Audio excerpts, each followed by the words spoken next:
வணக்கம் friends, welcome to தக்ஷதாசமையல். இன்னைக்கு வீடியோல நம்ம என்ன ரெசிபி பார்க்க போறோம்னாங்க ஓட்ஸ் கிச்சடி. வாங்க அது எப்படி செய்யறதுன்னு வீடியோக்குள்ள போய் பார்க்கலாம். ஓட்ஸ் கிச்சடி செய்யறதுக்கு அடுப்புல ஒரு கடாய் வச்சுக்கலாங்க. அதுல 1 டீஸ்பூன் ஆயில் விட்டுக்கலாம். பாருங்க எண்ணெய் சூடாயிருச்சு. 1/4 டீஸ்பூன் கடுகு போட்டுக்கலாம். பொரிஞ்சது 1/4 டீஸ்பூன் சீரகம் போட்டுக்கலாங்க.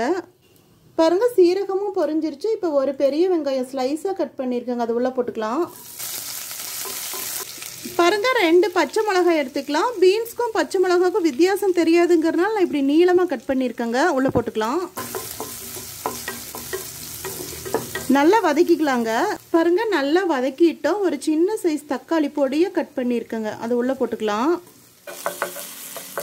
2 நிமிஷம் சிம்மில் வச்சு நல்லா வதக்கிக்கலாங்க.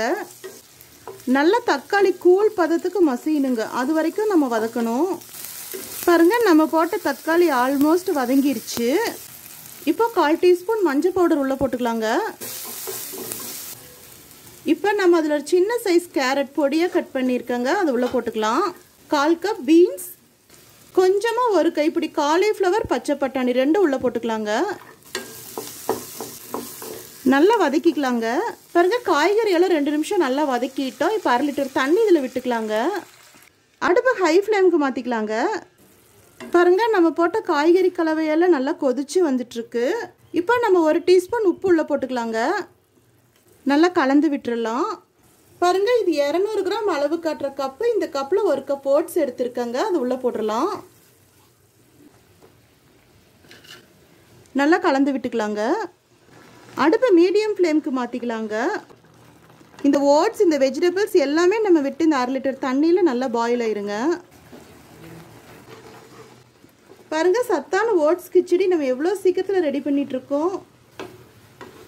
பாருங்க வெஜிடபிள்ஸ் எல்லாம் நல்லா குக் ஆயிடுச்சு. பாருங்க ஓட்ஸும் நல்லா வெந்து வந்துட்டுருக்கு. பாருங்க ஓட்ஸ் கொஞ்சம் கொஞ்சமாக நல்லா கெட்டியாயிட்டு வந்துட்டுருக்கு. இப்போ 1/2 கப் கொத்தமல்லி தழை நல்லா பொடியாக கட் பண்ணியிருக்கேங்க, அது உள்ளே போட்டுடலாம். நல்லா மிக்ஸ் பண்ணி விட்டுறலாங்க. இப்போ அடுப்பு ஆஃப் பண்ணிடலாம். நம்ம சேனல் பிடிச்சிருந்தா லைக் பண்ணுங்க, கமெண்ட் பண்ணுங்க, ஷேர் பண்ணுங்க, சப்ஸ்கிரைப் பண்ணுங்க. அப்படியே பக்கத்தில் இருக்கிற பெல் ஐக்கானையும் மறக்காம கிளிக் பண்ணுங்க. தேங்க்யூ.